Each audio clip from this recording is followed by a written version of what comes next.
Hi, I'm Brett Johnson, former United States Most Wanted cybercriminal, now good guy, and host of The Brett Johnson Show. Today's episode is episode number 70, an AnglerPhish podcast flashback part 9. The Russians are coming. The Russians are coming. Well, look, it's not about the Russians. It's about the Ukrainians. How, yes, I am also that son of a bitch that partnered those Ukrainian and Russian cyber criminals with the English-speaking guys. If you've ever wondered where that little thing got together, this is the episode for you. So without further ado, episode 70, an AnglerPhish podcast flashback part 9. Enjoy.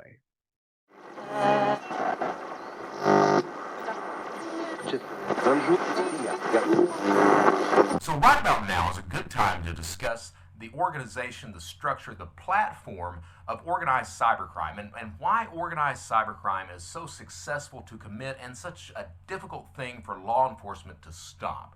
Now, if I were in front of you, if I were on TV or a webinar or giving a presentation or something like that, I could bring up this nice graphic of this thing I call the cybercrime triangle that breaks everything down into nice little pictures and everything like that. But I'm not. We're talking on a podcast, so you just have to listen to my very pleasant voice as I walk you through it. So it begins with the person, that criminal. That criminal, for someone to engage in cybercrime, 3 things have to be present inside of that person. That person, that criminal, has to have the willingness, the ego, and the knowledge. Now, what do I mean by that? Let's start with the willingness, and we'll use an example. So we take a criminal. What is that criminal willing to do? That's the question, because sometimes, and here's the thing, not all criminals are sociopaths. I know there's this perception out there that says, oh, you know, they're all sociopaths. They don't have any empathy at all. They don't care about anything but themselves. You know, truthfully, that's just not the case. There's very few real sociopaths in this world. Most people are not like that. Most people have to justify whatever type of crime they're committing. Take myself, for example. When I was committing crime, it was all about how did I justify that, and I used a legion of different excuses. I said I committed crime to support my family, to support my sister, my wife, my stripper girlfriend. Those were the excuses I used over and over and over again, and it took me several years to get to the point where I realized that those justifications were just that. They were just false justifications that I used so that I wouldn't have to look at myself in the mirror and consider myself as being a bad person. I had to justify it. I had to make myself out to be this good person. So what is the criminal willing to do? Is that criminal he or she may be willing to steal the identity of some millennial or some middle-aged person out there and use it to commit credit card fraud or account takeovers or any number of things like that. But is that same criminal willing to divert the Social Security benefits of a senior-age citizen? Maybe not. Maybe that moral compass inside of that person is pointing north at that point, and they're saying, you know, this person is only making $800 a month. That's the only money they've got in, and I'm just not going to wreck their entire life for $800. So what is that criminal willing to do? The next thing is the ego. And here's the thing. Ego is a necessity to being a criminal, especially a cyber criminal. You have to have a huge ego. You have to believe that it's kind of like this David versus Goliath mentality, that you are the small guy and this one single person can defeat a billion-dollar company or a billion-dollar security company. Do you have the ego to believe that and to commit the crime? And finally, all of that is meaningless if you don't have the knowledge to commit that specific type of crime. And here is where the 3 necessities of cybercrime come in. Those 3 necessities. What is absolutely necessary to engage in cybercrime? Well, those are 3 things. It's gathering the data, committing the crime, and cashing out. All 3 things have to work in conjunction. If they don't, the crime fails and you're useless. Why even bother? The problem is that a specific criminal is not good in all 3 things. A criminal is good in 1 thing, sometimes he's good in 2. Very rarely can he do all 3 things. And that is what makes up that triangle. Gathering data, committing crime, cashing out. The criminal operates within that triangle. Now what makes that triangle possible is the overall world of cybercrime, the forums, the marketplaces, both on the dark web and the surface web, and the dark web and surface web groups. That is the way organized cybercrime operates. Now, before Shadow Crew, before Counterfeit Library, and before CarderPlanet, that type of structure did not exist. In order to engage in any type of cybercrime, the only real avenue you had was an IRC chat session, Internet Relay Chat. And it was useless. It was this rolling chat board.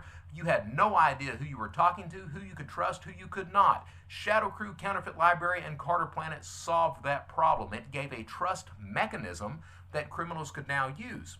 Now you have that large communication channel, that forum type structure, where someone can reference a conversation potentially years old. Someone in different time zones can communicate in the same conversation without having to be present at the time the conversation is going on. You know simply by looking at someone's screen name what that person's skill level is, if you can trust them, if you can network with them, if they have a product, if the product is any good, if you can buy it, how to buy it. That is what Shadow Crew, Counterfeit Library, and finally CarderPlanet solved.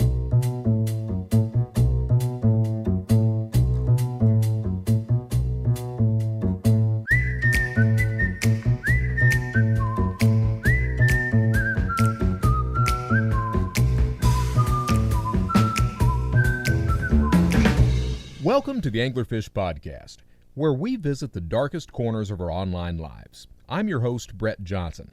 The United States Secret Service called me the original Internet Godfather. Now, what does it take to get a title like that? 39 felonies, a place on the United States Most Wanted list, an escape from prison, and I built the first organized cybercrime community, Shadow Crew. Shadow Crew was a precursor to today's darknet and darknet markets, and it laid the foundation for the way modern cybercrime channels still operate today. This first season of the AnglerPhish podcast tells of my rise and fall as the world's first internet godfather. It's a fascinating story. You'll learn how cybercriminals think, how modern cybercrime came into being and why it's so successful and hard to stop, and how I was able to turn from a life of crime to one of using the knowledge I acquired as a criminal to help protect others against the type of person I used to be.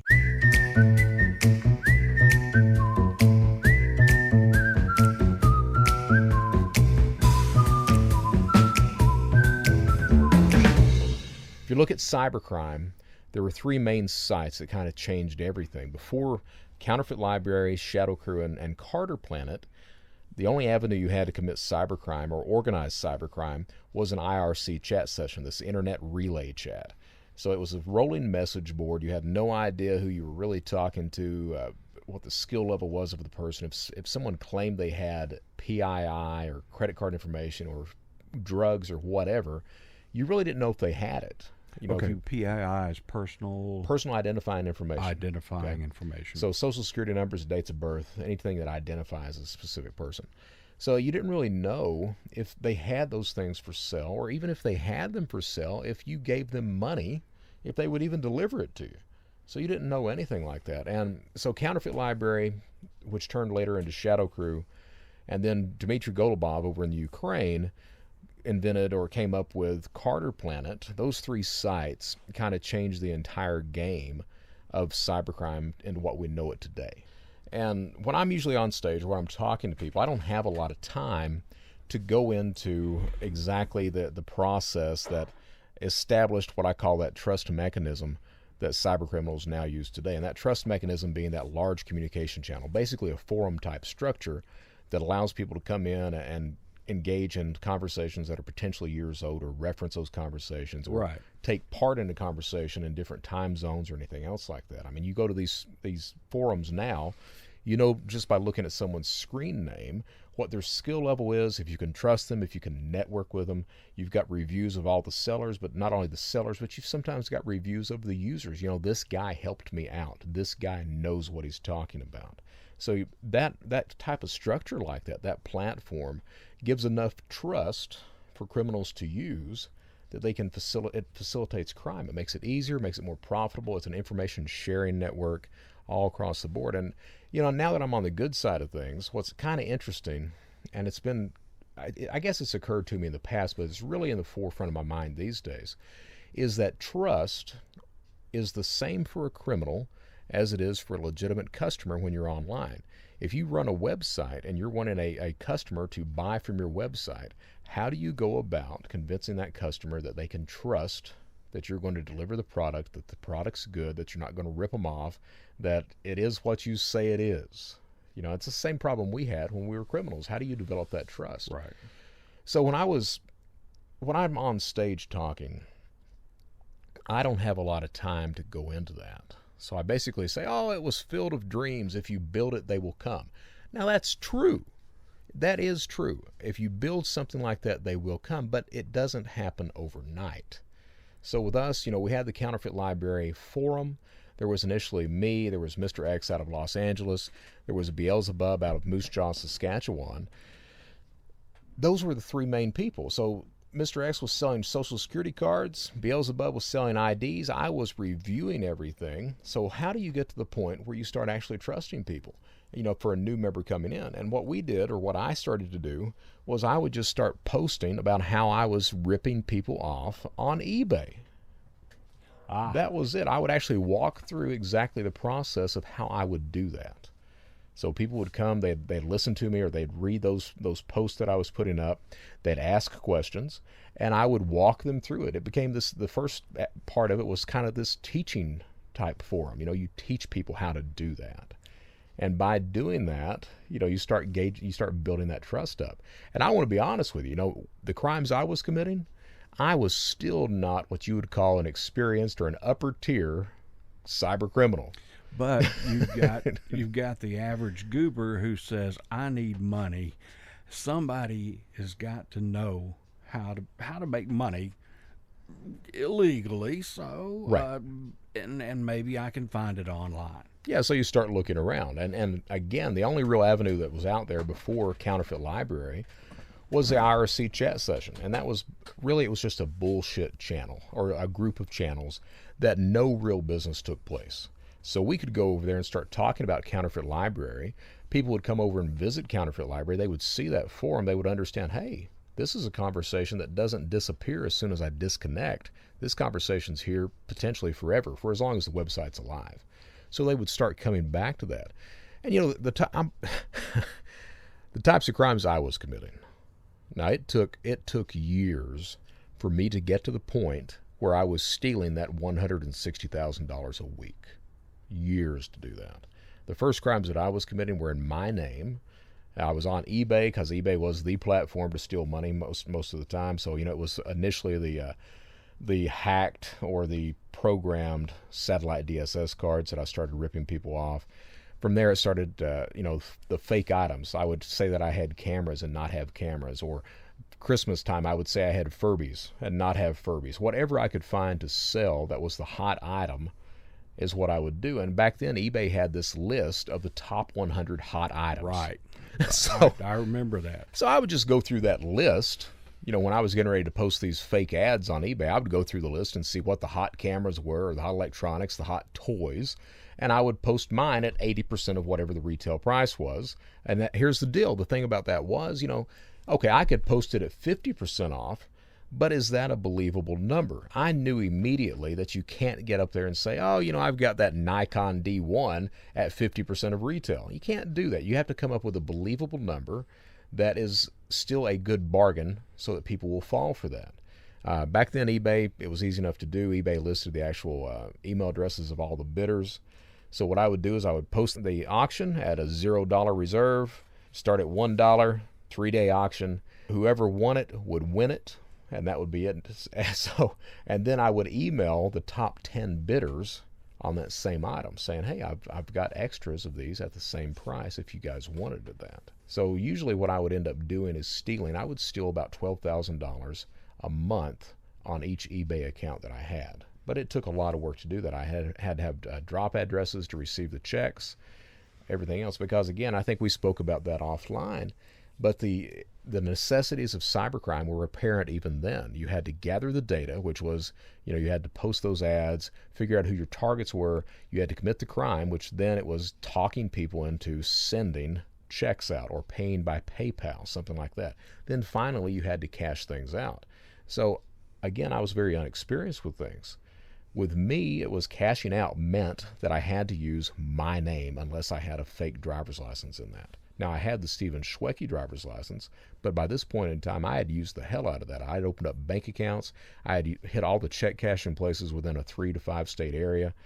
So it was kind of mined out, and it was difficult to keep coming up with driver's licenses. You know, you had to constantly be trying to order driver's licenses. Then when NetBank comes up, then you have to start opening up bank accounts. Well, to open up a bank account, you have to have a drop address. Okay, so Stephen Schwecke, yeah. Now, was that a real person? That was a real person. That is Brett Johnson's first, no, it is not Brett Johnson's first identity theft victim. It is Brett Johnson's second identity theft victim. Brett Johnson's first identity theft victim was when I was 19. And I was, again, I mean, and it's not that I'm trying to hide it. It's just there's so much shit in my life that sometimes I forget and then I have to mention it later on. I had graduated high school in 1989, and one of my high school classmates, I knew his name and I knew his date of birth. I didn't know his social security number. So I got it in my head. I was like, I wanted this Sega Genesis console, and I didn't have enough money to buy it. And I was like, there were these places. I was in Hazard, Kentucky. There were these places in Lexington, Kentucky that would rent them out to you, for $30, $50. And I was like, well, I'd like to rent one, but keep it. So how do I go about doing that? Well, what I figured is, what I'll do is I'll just get a driver's license in Greg's name. Now, I won't say Greg's last name because he probably wouldn't like that. But this guy's name was Greg. So I'd been going to the DMV. I'd lost my driver's license a couple of times, my real one, and I went to the DMV in Hazard, and I'd seen that in order for them to issue a new driver's license, it was actually pretty simple. I mean, nothing was computerized at that point. They had these big file boxes of snapshots of who was connected to the driver's license. I was like, it probably wouldn't be that hard unless he's got a replacement driver's license. They don't even have his picture on file. So what I did was I was like, let's chance it. So I went to a payphone, called Greg, acted like I was the Social Security Administration, told him I forgot what the bullshit line was. Someone was using his Social Security number. We needed to verify it for payment, whatever the line was. He fell for that. He gave me his Social Security number. From there, I went down to the Board of Education, walked in, gave him the social, gave him the date of birth. They gave me the school records for this guy named Greg. So I used the school records, went up to the Social Security Administration, walked in, told them I was this guy. They gave me a piece of paper that was a verification of what my Social Security number was. From there, I went down to the DMV, walked in and said, hey, my name is Greg, blah, blah, blah. Handed them the paper from Social Security, handed them the school records. That was enough that they would, at that point, give me a replacement driver's license. With a picture and everything. With my picture on it, his driver's license with my picture on it. So once I had that, got the driver's license, first thing I did was I drove from Hazard to Lexington, a 2-hour drive, walked into this rental place, got a Sega Genesis with like 5 games, walked out and knew I was keeping that son of a bitch. But I didn't stop there. As soon as I got that, I'm like, this is a moneymaker. I can make some money on this. So the next day, I drove back home that night. The next day, I drove from Hazard to Whitesburg, 30 miles away, walked into a bank, opened up a bank account under Greg's name, got the checkbook. Then I went to all the Walmarts, started writing fake checks, bad checks on everything. Everything that I could, 3 to 5. I think it was like $300 a pop is what I did. And don't think that this is a sophisticated, smart crime at all. It's not. Because it turns out when I got that replacement driver's license, they did take my picture and they put my picture on file with his portfolio, his file there. So, of course, what happens is 3 months later, all these bad checks are out there under Greg's name. The cops show up at Greg's door and ask him what the hell. Well, he tells them he doesn't know. I think they ended up arresting him. But of course, it's not the picture that it's supposed to be. Well, he looks at the picture and he's like, hey, that son of a bitch is Brett Johnson. That's not me. That's Brett Johnson. So, of course, they get a warrant on me, come and arrest me. And here's the thing that I find out over and over and over again. There are several moments that I was identified by law enforcement during my criminal career. But the crimes were so small that they never did anything about them. Cases that was dismissed, I paid my way out, probation, any number of things like that. This right here, this was probation. That was it. I hired an attorney for $500.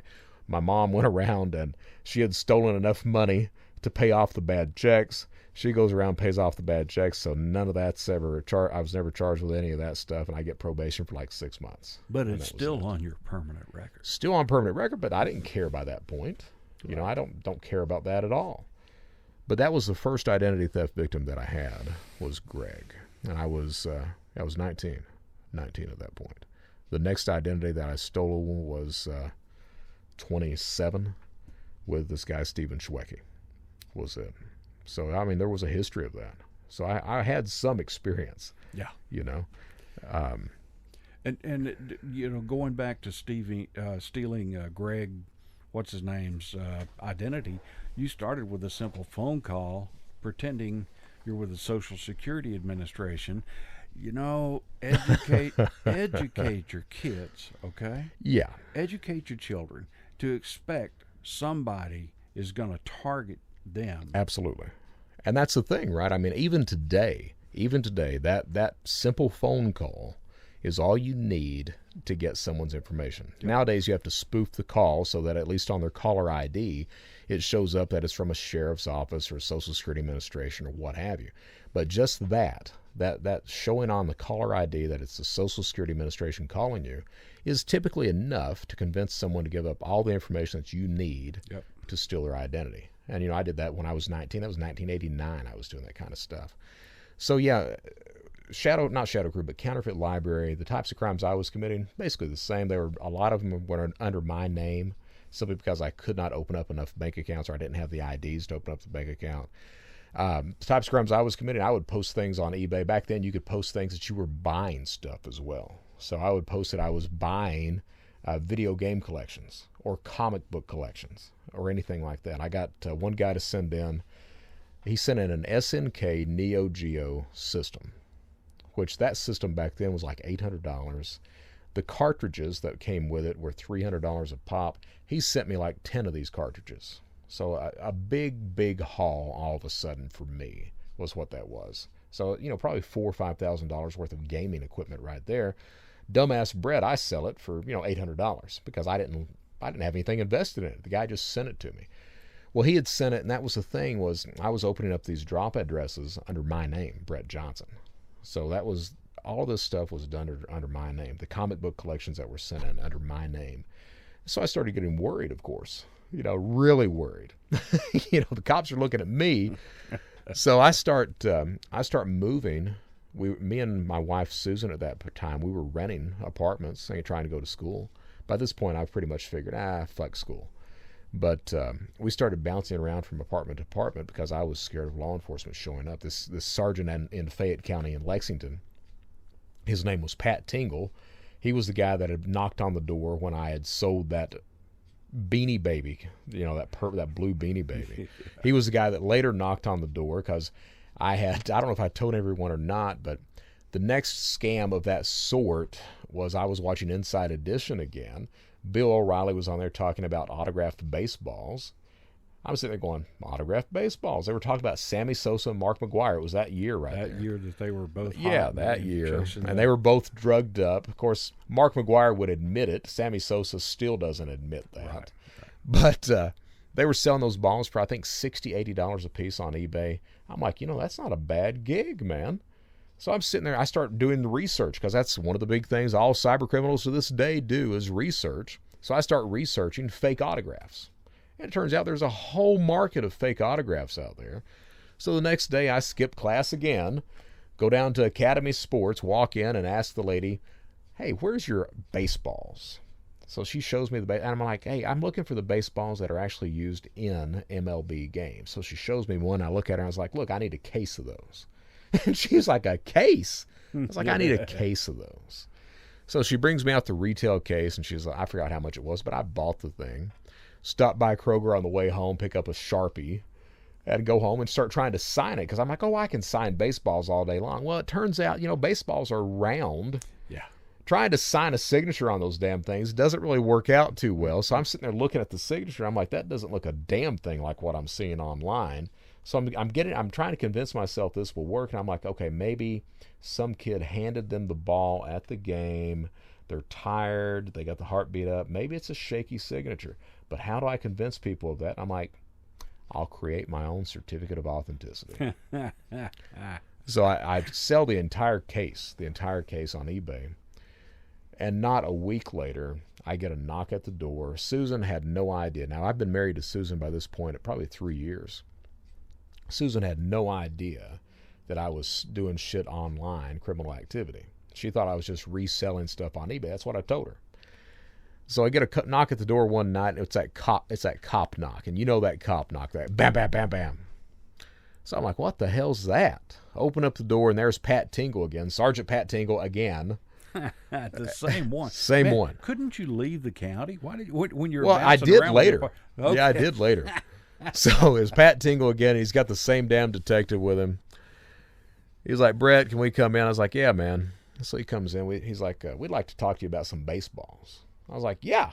He's like, Sammy Sosa and Mark McGwire. I'm like, yeah. Now, Susan, the entire time, doesn't say a word. Not one damn word. She just sitting there. She doesn't even look at them. She's looking at me. So like, Sammy Sosa and Mark McGwire. I'm like, yeah. They're like, autographed. I'm like, yeah. And Pat looks at me. He's like, where'd you get them? I was like, I bought them off eBay.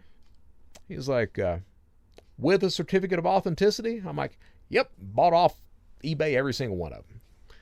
He was like, we've got a copy of their real signatures down at the station. I was like, yeah. He was like, yeah, that doesn't look a thing like their real signatures on those baseballs you've been selling. And I'm like, they come with a certificate of authenticity. He's like, Brett, we think that you signed those baseballs. And I'm like, no. He said, we also think you printed off those certificates. And I was like, no, I didn't do that. He looks at me. He's like, well, here's the deal. You're going to send these people their money back or we're going to put you in jail. Do you understand? I'm like, yeah. So they leave. Susan, by this point, is standing and she's looking dead at me. So I look over at her. I'm like, what? And she's like, and exact words, you son of a bitch. That's why you bought those goddamn baseballs. And I looked at her. I'm like, yeah. So at that point, she knew I was a criminal. And she didn't leave me. I mean, I was, my thing was I'm a very big manipulator, right? I am. I was back then. Sure. And it was, I love you. It was a mistake. I won't do it anymore. It's not as serious as you think. That was the line for the next 6 years right there. But you did honestly love her. I did. Yeah. I did. Now, I shouldn't have married her. Let's be honest there. Right. I shouldn't have married her. Shouldn't have married her. I told you about it was a bad choice, basically marrying a carbon copy of my mom, all this other stuff. And it was kind of an escape for me to get out of Eastern Kentucky and get away from that specter of my mom and that type of life that I was living. But I did love her. And but that didn't mean I didn't lie to her. I lied to her constantly. And she got to the point where she enjoyed spending the money. She did. She liked the money that was coming in. We didn't have to worry a lot about bills. It was just Brett Johnson having to worry about cops coming to the door. I remember this one townhouse that we had, and it was in this kind of alcove, end street, whatever you want to call that area. But it was a roundabout. And I remember the one day that Susan and I were there, and we usually kept the blinds drawn on the front. You had a little crack in the blinds so you could see if there were cars coming through. Right. And I saw that white. And this cop pulls next door, and he just sits in the driveway. And I was convinced, absolutely convinced, that they were there for me. And that was my life. Cops come in the neighborhood, cops pull behind you while you're driving down the street. If they pull behind you on the highway, you find the first exit or the first little gas station you can pull into, so they get out from under you. And that was my life for years. Was like that. That's a really sad kind of lifestyle. It's pretty bad. It's very stressful. You worry about if you got a knock on the front door, you don't say anything. You walk as quietly as you can to the front door or to the window, and you try to peer outside to see who's there. And that was my existence for years. for years because I had been arrested a few times. I'd been arrested when I did that B&E on the Lexington Diners Club. Been arrested at that point. I've been arrested when I was doing the fake charity. So I'd been arrested before, and I didn't trust cops. I was a criminal. I shouldn't be trusting cops, and that was my existence, was that. And the types of crimes that I was committing, like I said, it was under my name. So they knew who they were looking for. And it got to the point where I mined out basically all the mailboxes, etc., using Brett Johnson in that Lexington and that area, that central Kentucky area. Well, they didn't have any of those in eastern Kentucky, so I start migrating down to eastern Kentucky and opening up mailboxes, actual post office mailboxes. And I started initially with my name doing that, and I was having COD orders sent in, and I was using, bad checks to pay for the COD orders, everything else. At the same time, I'm running these eBay scams, initially using my information. So, they knew who they were looking for, but I guess at that point, they didn't, for cybercrime, there was really no structure on who's going to charge the guy, who's going to investigate it, anything else. What got me worried more than anything, I had opened up a bank account, and I had opened up a mailbox in Manchester, Kentucky. And I'd had this guy send in, I'd bought it off of, I'd bought his item. He had a stereo system, home theater system, that he had for sale on eBay. So I bid on it and asked him to send it to me COD. It was like $1,500. And he agreed to do that. So I paid for that with bad checks, walked in, and the checking account, of course, was under my name. So I paid for it with bad checks, and got the stereo system, or the home theater system, took it home, hooked it up. Susan and I were visiting her parents, and they were in Hazard, Kentucky. We were still living, at this point, we were living in London, Kentucky.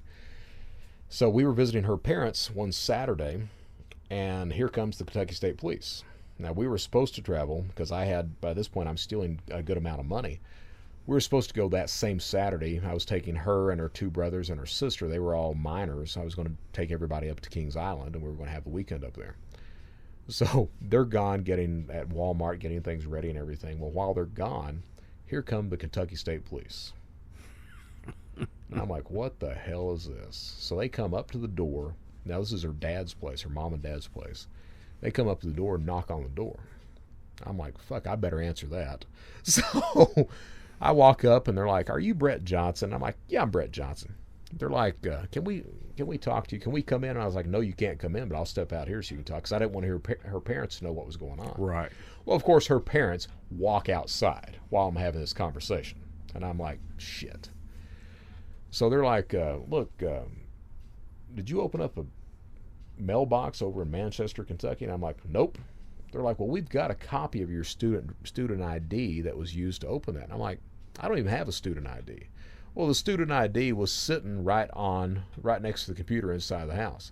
So while I'm talking to one Kentucky State Trooper, the other one goes over and starts talking to Susan's parents.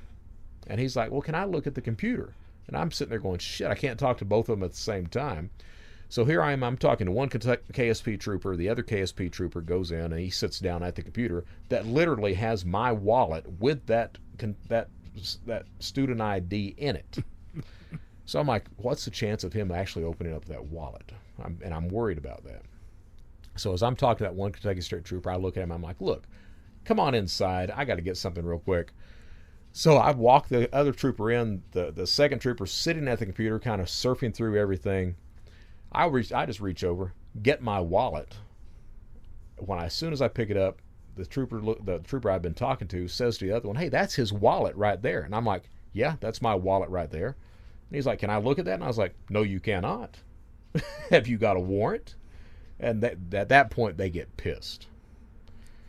So they're like, is that student ID in the wallet? And I'm like, I don't have a student ID, and you're not going to look at it unless you've got a warrant. Do you understand?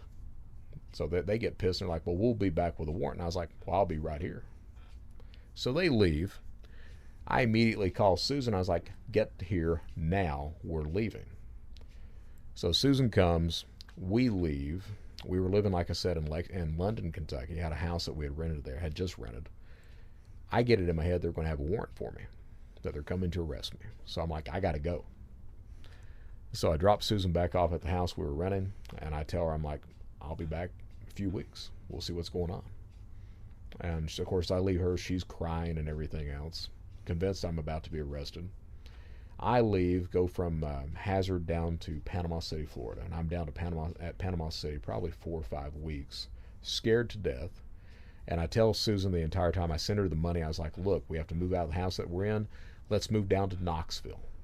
Move down there. So she actually does that, and I talk Beelzebub and during this point into sending me another driver's license. This driver's license was in the name of Eric Reed, E-R-I-C-H, Reed, that I had gotten from the California Death Index. By that point, I've got access to that, so I just start using those names for driver's licenses. She rents us an apartment in Knoxville, and we live in Knoxville for a while.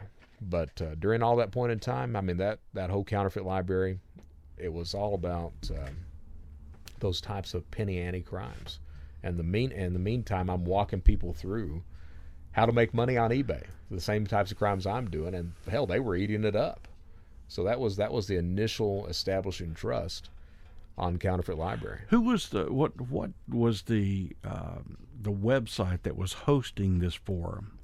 The website was counterfeitlibrary.com, and Okay. that website was basically a site that sold counterfeit degrees. That's the only thing it sold. Okay. So they had a forum attached to it. No one was using the forum. I kind of got to be friends with the people who owned the site. It was registered under the username of Black's Professional. Well, I got to be friends with those guys. They were in the UK. They were in Hong Kong. Got to be friends with them. They basically let me run the forum. Basically, whatever you want to do it. Just make sure that you keep hawking our counterfeit degrees at the same time. And I did that.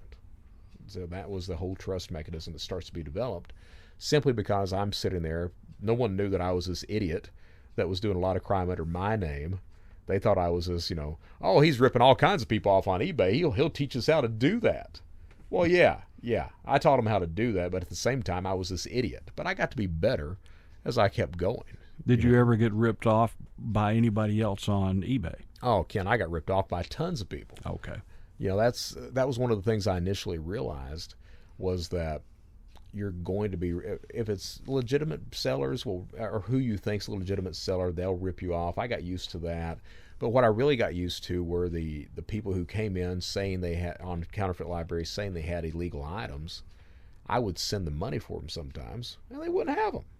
So I got used to that pretty quick. That was a cost of doing business, was that. And what I did for everyone, all the users that came on, because I knew, some of these sellers that people are claiming to have things, they simply don't have them.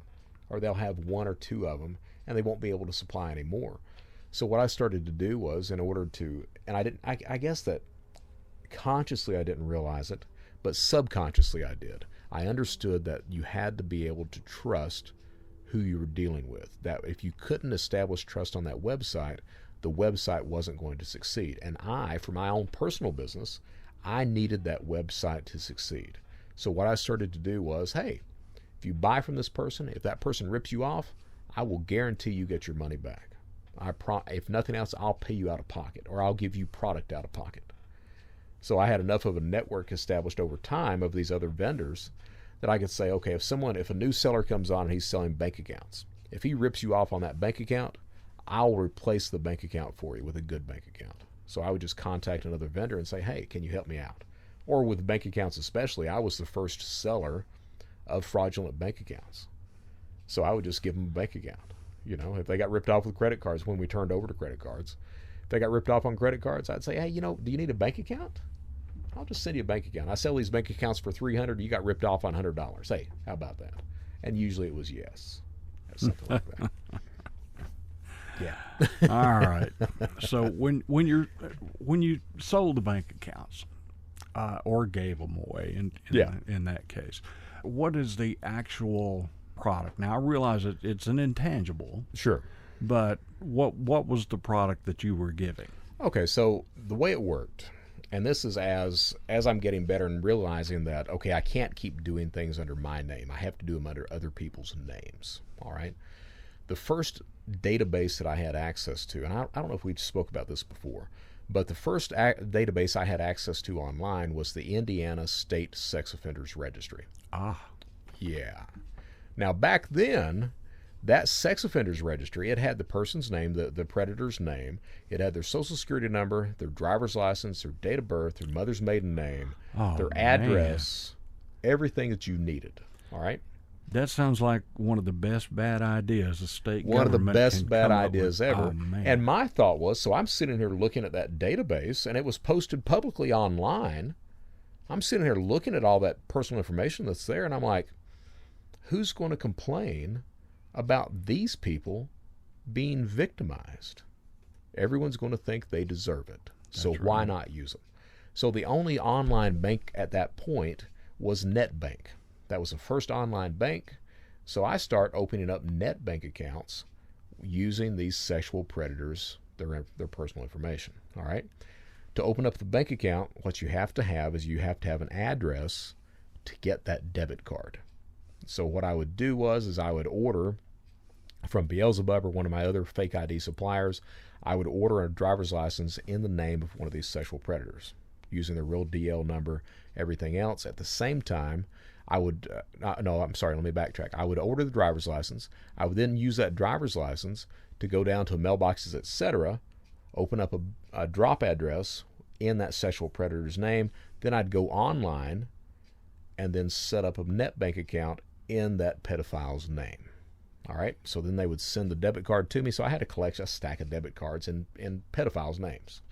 And what I would do is I would typically use those bank accounts so I could cash out myself. If someone is ripped off by one of my suppliers or somebody that I reviewed on Counterfeit Library, I would say, hey, I've got a bank account for you. Do you have a drop address? If they had a drop address, I would simply at that point open up a new bank account for them, and then they would receive the debit card. If they didn't have a drop address where they could do that, I would say, well, I need an address that I can send you the debit card and this person's information. And then at that point, I'd send one of my ready-made accounts out to them at that point. All right. But the bank account's extremely important because, again, you've got the necessities of cybercrime: gathering data, committing crime, cashing out. Even today, what we're seeing is the bottleneck, the stranglehold on everything is cash in pocket. If you can't put cash in pocket, you're useless. So I was the first guy that was actually able to deliver on putting cash in pocket.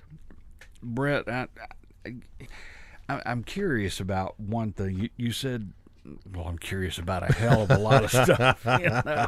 But, especially by your next door neighbor, right? Yeah, Ken? no kidding. I mean, we talk about this stuff, but we never sit down and record it. Right. And I don't know any details because generally when we see each other, we're both busy. We are. I mean, I'm traveling. You're getting ready for your podcast that's coming out soon. Exactly. You know, so we're always doing something. And you're like the neighborhood watch guy that's got this friend next door that's the most wanted guy. Yeah, so the Ken most Allen, wanted guy. Neighborhood watch. Yeah, I got a church on one side and I know, and a criminal on the other. Okay, and I say criminal. Okay, yeah, you're a criminal. You're a recovering criminal. Always recovering. All right, like the alcoholic, always recovering. Always recovering. And as long as you're working toward recovering, you're cool. Right.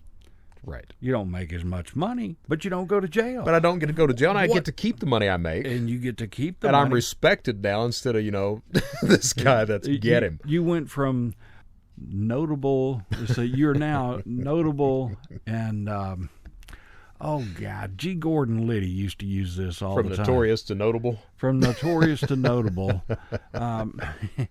Anyway, all right, let's get back on topic. Let me tell you this before we get back. Sure. I was at a conference, 3 days ago, and they introduced me. And the way they introduced me, and it got me so bad that I was very thankful they said that. But they gave the line of, I was the most wanted guy at one point, I'd been a criminal and everything else, and they said that today I'm considered one of the top cybersecurity experts in the world. And it got me so bad, I'm like, did they just say that? That's quite a compliment. That's a big, I thought so. That's a nice person. I don't know if I deserve it, but I was very thankful to hear that. So, well, now millions and millions of people. Here's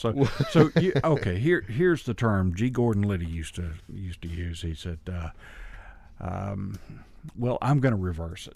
All right. So you went from infamous and notorious to famous and notable. That's not bad. That's not bad. There we go. That's not bad. All right, Brett. Let's get back on topic here. All right. How did you go from the bank account scams over to credit card? Well, that was the thing. So we by the time we do that credit transition, Counterfeit Library is a trusted platform. All right, we've basically went through all the trial and error that any legitimate company would do online to establish trust. And the way that trust was built was basically on my back, was what it was. I was online. I was dedicated to that platform. I was on that site 14, 16 hours a day. The only time I took off was to set up bank accounts or to pick up checks from people I was ripping off on eBay, everything else. By this point, I'm ripping people off on eBay using other names than mine. I'm skilled enough at that point that I'm good enough to avoid using my information. I'm using other people's information. I've got that barrier. Police don't know it's me anymore that's doing this stuff, right? So how did we transition? We're a trusted platform at this point. We've been around a couple of years. People know that if you're going to engage in cybercrime, if you're looking to learn anything or to buy driver's licenses or bank accounts or anything else like that, that where you go is counterfeitlibrary.com. People know that. Well, little did I know that it's not just Americans that know that. And I guess I did know, because we had people from Pakistan, we had people from India, from the UK, from all these other countries that was engaged. They were coming to our site to talk, to exchange information, to figure out how they could commit these scams in their own country. We had sellers from all over the world as well. We had people selling fake driver's licenses from the UK, from Europe. We had people in India that were engaged in cybercrime. From Pakistan, we had a Pakistani that would take computer tests for certifications in whatever name you wanted him to take it from A+ all the way up through Cisco certified engineer. He would take them to whatever name, and I had some of these certificates as well. So what got that transition? We didn't know it, but this kid, 19 years old, named Dmitry Golubov, he had been lurking on the Counterfeit Library website, and he really liked what he saw there. He was like, these guys are really doing shit the way it needs to be done. So what this kid does, he picks up the phone. He calls he's in the Ukraine. He calls his contacts. Hey guys, have you seen this website? Take a look at it, see what you think. So his buddies call their buddies. That results in this meeting, kind of a conference in Odessa, where Dmitry and 150 people, 150 Ukrainians, they meet and they're like, Counterfeit Library is good. What can we do on the Ukrainian side that does the same thing? Yeah, we don't do eBay fraud, but you know what? We've got a lot of personal data. We've got a lot of credit card numbers. Can we do something similar? And they do. And that similar thing was called CarderPlanet. Now, the difference between CarderPlanet and Counterfeit Library, the people who were on CarderPlanet literally knew each other. You didn't have to have a review system. You didn't have to worry about trust, because they all knew each other. They knew what each other's skill level was. So you had that kind of closed system with CarderPlanet where everyone knew exactly the skill level and everything else that was going on. The problem is that when they set up CarderPlanet, Dmitry had this idea. He was a spammer. He was getting all this credit card information. And he had this weird idea. He was like, I wonder if people would buy stolen credit card details. That was his whole idea. Turns out they will. Now, of course, he initially wanted to use that credit card information for himself to cash out. The problem was, in the Eastern Bloc of Europe, at that point, so much fraud had happened with credit cards that even if you were the legitimate card owner, if you visited Russia, the Ukraine, or anything else, you couldn't run your card there. Everything was shut down. Everything. So, and here's one of the big lessons on cybercrime. That lesson is that a lot of the times cybercrime crosses geographic boundaries. All right? You'll see cybercriminals, they will network with people in different countries than they live in. The reason they do that, one of the reasons, is because of cashing out. Sometimes the information that you have cannot be used in the area you live in, so you have to rely on someone else to cash it out for you, right? So Dmitry realized that pretty quickly, and he even gave some interviews while this conference was going on, before CarderPlanet even starts. He gives some media interviews to some news people. You know, we're going to start this up. So, yeah, this is this kid. This kid who stole so much money, he used to tour the Russian countryside, and if he saw an estate, he would buy it. That's this kid, all right? So Dmitry, because they can't put cash in pocket, they have to figure out who they're going to network with. Well, guess what? There's only one other group they can network with, us. So one day, this user pops up on Counterfeit Library by the screen name of Script. And he says, he starts making these posts. Hey, I've got credit card information. Tell you what you can do. My credit card information, you give me a drop address, you give me a burner phone number, wait 5 business days, you can order whatever you want and it will arrive. So we had never seen a post like that. We were eBay fraud. We were identity theft. We had never seen a post like that. So you can imagine what these members, and we're probably 2,000 members at this point, you can imagine what these 2,000 members who have been ripping people off on eBay think when they see that. Bullshit. That's law enforcement. They're just trying to arrest us now. And it went crazy. It went crazy because some of the members thought that, but also our paranoid freak in residence, the guy named David Thomas, who went by the screen name of El Mariachi, he believed in the UFOs, all this other bullshit, conspiracy theories out the wazoo, and he believed that law enforcement was all over the place. So when he saw Dmitry post that under the screen name of Script, he's like, obviously law enforcement. No one's got that. It's got to be law enforcement. It's like the phone cops. The phone cops. They're everywhere. That's right. So David starts really hammering Script, and I let it go on because I was the only reviewer. If Script was going to sell anything, he had to go through me, and part of me really thought, he's a cop. No one has details like that. He's got to be a cop. I let it go on for probably a week, and I mean, it's wildfire. That's the only thing anybody's talking about is, and my screen name was Gollum. They were sending me messages. Are you going to let this guy stay on the site? Are you going to let him say this stuff? He's law enforcement. So finally, after a week, I have enough pressure on me. I'm like, okay, I'll review him. Get Script on ICQ. And I'm like, hey, man, you've got to be reviewed before you can sell anything on Counterfeit Library. And he was like, what the hell are you talking about review? Because the Ukrainians, they knew each other. They didn't have to be reviewed. They knew what their products and services were. They knew whether they were legitimate or not. We didn't. So we didn't know anybody we dealt with. So you had to have a review system.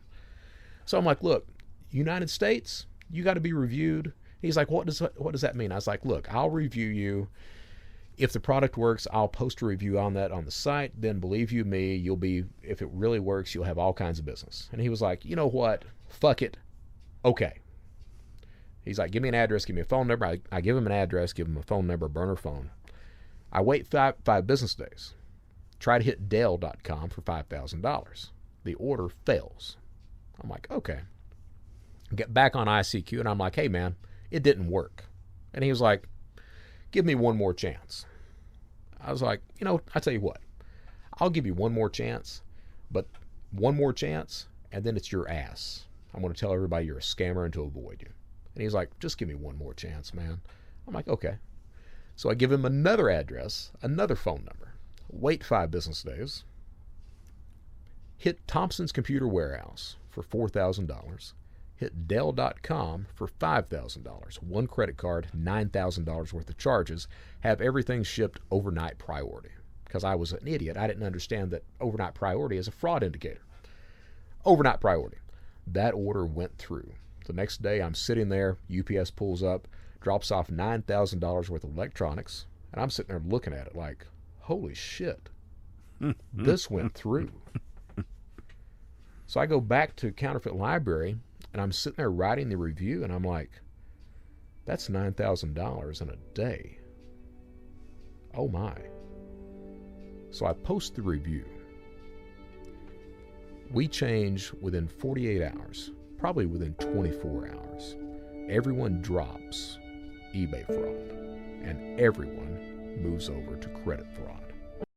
All right, so that was episode 70 of the Brett Johnson Show, the AnglerPhish Podcast Flashback Part 9, about how I'm the guy, the SOB, that's responsible for partnering the Ukrainians and the Russians with the English-speaking cyber criminals, and why that's such a necessity and how successful that actually was. So that being said, I want to thank you guys for tuning in, taking the time to listen. I truly do appreciate it. Look, if you don't mind, why don't you press that subscribe button? I would really, really appreciate that, because I'm trying to get all of the subs that I could possibly get. If there's something you like about the show, please comment. If there's something you don't like about the show, please comment as well. I read every single one of those comments, and most of the comments I like and I'm grateful for. Every now and then I get a comment and I'm like, I don't really like that, but I read it anyway.